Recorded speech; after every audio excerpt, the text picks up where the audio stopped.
मैं हूं शिवम द्विवेदी और आप देख रहे हैं अपना पसंदीदा चैनल ज्ञानोदय के गुरुजी। मेरे प्यारे बच्चों, ये आप देख रहे हैं यहाँ पर क्लास 11th की फिजिक्स के कंप्लीट सिलेबस के बारे में आज मैं बात करने वाला हूँ। जब क्लास 10th में थे ना, तो फिजिक्स के टोटल सिर्फ और सिर्फ भाई 4 चैप्टर पढ़ने होते थे। प्रकाश का परावर्तन अपवर्तन, फिर वही मानव नेत्र रंग बिरंगा संसार, और फिर उसके बाद विद्युत का एक चैप्टर और विद्युत धारा के चुंबकीय प्रभाव। अब ये 4 चैप्टर फिजिक्स के हम लोगों को पढ़ने होते थे कहां पर, पता है ना भाई, 10th में। और 11th में 4 को तुम 3 से गुणा कर लो, 2 फिर से जोड़ लो। इसका मतलब सर 4 × 12 + 2 14 चैप्टर केवल फिजिक्स में। आप सुनिएगा, क्लास 10th में साइंस होती थी, उसके 3 भाग होते थे, फिजिक्स, केमिस्ट्री, बायोलॉजी, मिला करके 13 चैप्टर पढ़ने होते थे। यहाँ पे तो केवल फिजिक्स में ही 14 चैप्टर पढ़ने हैं। लेकिन घबराना नहीं है, बहुत अच्छे से पहले समझना है कि कौन कौन से चैप्टर हैं और कैसे पढ़ना है, राइट। तो चलिए आज के इस सेशन को शुरू करते हैं। सबसे पहली बात कि अगर हम अपने सिलेबस को ध्यान से देखें तो हमने जैसा आपको बताया कि टोटल नंबर ऑफ चैप्टर कितने होंगे बच्चों, टोटल जो हमारे चैप्टर होंगे वो होंगे हमारे पास 14। और उन 14 चैप्टर में से जो हमारा पहला जो बच्चों चैप्टर है ना, उस चैप्टर में अगर हम लोग बात करें, जो पहला चैप्टर है वो है हमारे पास मात्रक और मापन। यानी जो पहला चैप्टर है उसका नाम है मात्रक और मापन, ये पहला चैप्टर है।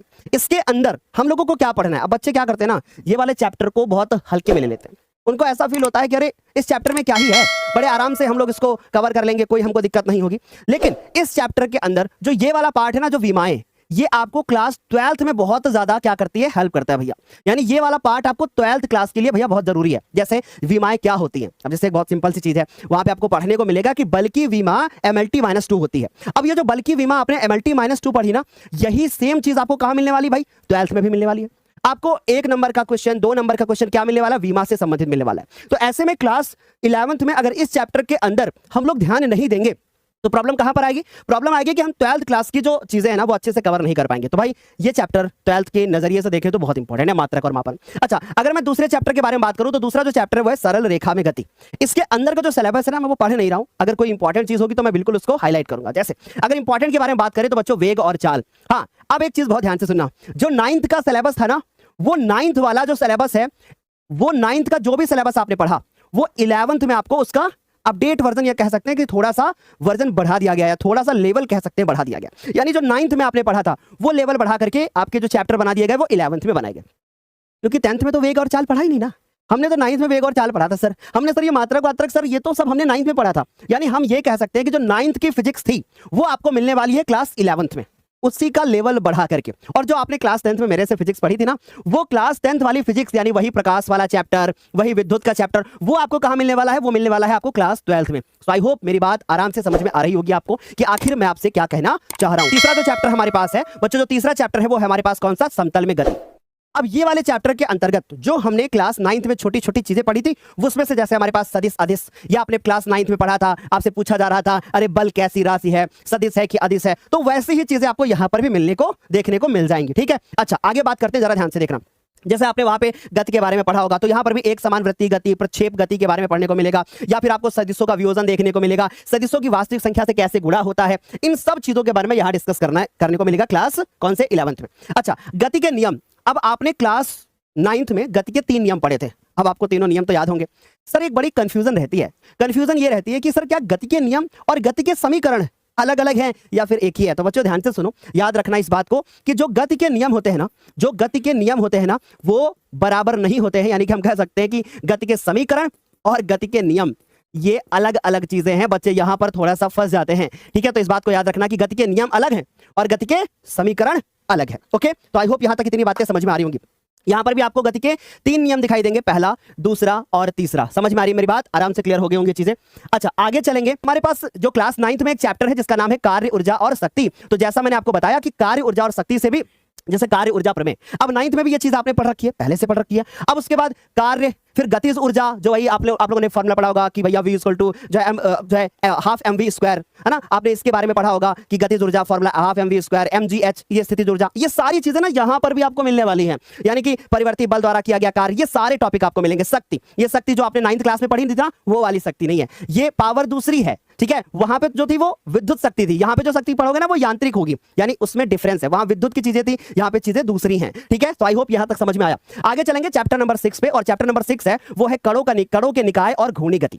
यहां तक तो आराम से चीजें क्लियर हो रही होंगी, आराम से क्लियर हो रहा होगा, है ना। कि भैया पहला है कि द्रव्यमान केंद्र, दूसरा है द्रव्यमान केंद्र की गति, कणों के निकाय का रेखीय संवेग, ये सारे टॉपिक और फिर अब मैं आपको बताऊंगा कि कैसे आपको क्लास 10th के कंपैरिजन में 11th में स्टडी करनी है, किन चीजों पे फोकस करना है। तो बने रहना मेरे साथ, मैं भी सारी चीजें क्लियर करता हूं आप सभी की, राइट, सारी चीजें आपकी क्लियर करता हूं। तो चलिए आगे बढ़ते हैं। अब हमारे पास 7वां जो चैप्टर है वो है गुरुत्वाकर्षण। अब मैं आपको एक बात बताता हूं, एनसीईआरटी की 2 किताबें हैं, बहुत अच्छे से सुनना। एनसीईआरटी की 2 किताबें हैं, एनसीईआरटी फिजिक्स की, और फिजिक्स में जो ये एनसीईआरटी की किताबें हैं ना, बहुत अच्छे से सुनने की कोशिश करना।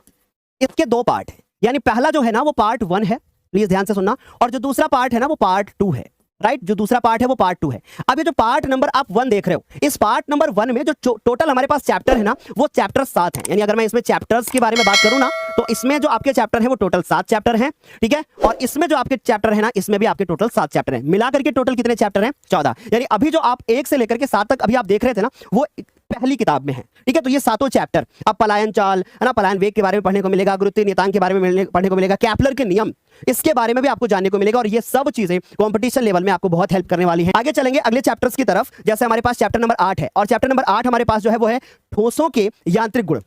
छोटा सा चैप्टर है जिसमें सबसे ज्यादा इंपॉर्टेंट टॉपिक जो बार बार पूछा जाता है वो है हमारे पास हुक का नियम, मोस्ट इंपॉर्टेंट टॉपिक है हुक का नियम। और दूसरा जो इंपॉर्टेंट है वो है प्रत्यास्था गुणांक।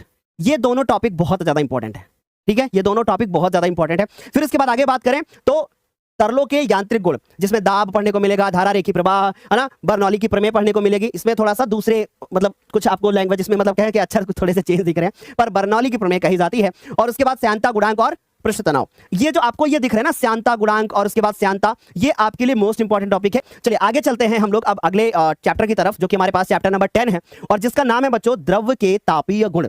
अब यहां पर ना बच्चे थोड़ा सा प्रॉब्लम होती है, बच्चों को लगता है कि द्रव्य और द्रव्य में तो डिफरेंस कुछ होता है, क्या होता है? जो द्रव्य दिख रहा है ना एक्चुअली ये पदार्थ है ना, और जो द्रव होता है वो क्या होता है? लिक्विड होता है, और यही बच्चा फंस जाता है।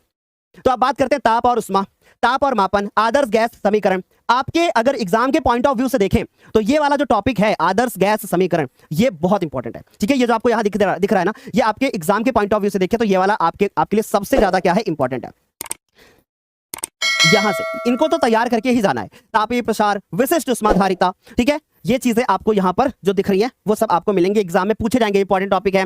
न्यूटन का शीतलन नियम, ये जो पॉइंट्स आपको दिख रहे हैं मोस्ट इंपॉर्टेंट है, राइट। आगे चलते हैं मेरे बच्चों, अब 11 नंबर चैप्टर पे आते हैं, और इनका सबका स्क्रीनशॉट लेते रहना। 11 नंबर जो चैप्टर है उसका नाम है उष्मागतिकी। अब ये जो उष्मागतिकी चैप्टर है इसके अंदर का जो सिलेबस आपको यहाँ पे दिखाई दे रहा है, इसमें से अगर हम इंपॉर्टेंट टॉपिक के बारे में बात करें तो जैसे उष्मागतिकी का शून्य कोटि नियम मोस्ट इंपॉर्टेंट टॉपिक है, ठीक है। उष्मागतिकी का प्रथम नियम ये है, ये वाला टॉपिक भी इंपॉर्टेंट है, ये वाला टॉपिक भी इंपॉर्टेंट है। यहाँ तक चीजें क्लियर हो गई होंगी। आगे बढ़ते हैं, जो हमारे पास चैप्टर नंबर 12 है उसका नाम है अणुगति सिद्धांत, जिसका सिलेबस ये है, और जिसमें सबसे ज्यादा इंपॉर्टेंट अगर कोई पॉइंट के बारे में बात करें तो आदर्श गैसों का अणुगति सिद्धांत, और उसके बाद माध्य मुक्त पथ। ये जो इंपॉर्टेंट आप देख रहे हो, मुझे अभी भी याद है, बार बार मेरे पेपर में यही वाला आता था, हाफ ईयरली में भी आया था, फाइनल में भी आया था। उसके बाद अगला जो चैप्टर है जिसका नाम है दोलन, है ना, दोलन और आवृत्ति गति, सरल आवृत्ति गति, और सरल आवृत्ति गति में वेग और त्वरण। रुके रहना क्योंकि मैं अभी आपको बताऊंगा इंपॉर्टेंट बुक। फिर इसके बाद जहां तक मैं आपको गाइड कर सकता हूं पूरा गाइड करूंगा। ये जो आपको दिख रहे हैं ये वाले पॉइंट्स ये बहुत इंपॉर्टेंट है, बाकी जिस पे टिक किया है ये सारे इंपॉर्टेंट है, और इस एग्जाम के पॉइंट ऑफ व्यू से बच्चों ये सब बहुत इंपॉर्टेंट है, राइट। आई थिंक अच्छे से क्लियर हो रहा होगा। अब आते हैं हम लोग 14 नंबर चैप्टर पे। बड़ा आसान है, लेकिन ये चैप्टर 12th के पॉइंट ऑफ व्यू से अगर बात करें तो most most most most important है। अब पूछोगे आप क्यों? क्योंकि जहां पर भी मैं टिक करने जा रहा हूं उस पर ध्यान देना। अनुप्रस्थ और अनुदैर्ध्य तरंगे, ये वाला जो टॉपिक है इस पे अगर मैं बात करूं तो ये आपको 12th में देखने को मिलेगा, मतलब ये टॉपिक से जुड़े हुए बहुत सारी चीजें आपको 12th में देखने को मिलेंगी, ठीक है। फिर उसके बाद प्रगामी तरंग की चाल, सारे इंपॉर्टेंट है। अध्यारोपण का सिद्धांत, ये भी टॉपिक, इससे भी आपको कुछ पॉइंट्स आपको 12th क्लास में देखने को मिलेगा। तो ये 11th में अच्छे से कवर करना ताकि बोर्ड एग्जाम में दिक्कत ना हो।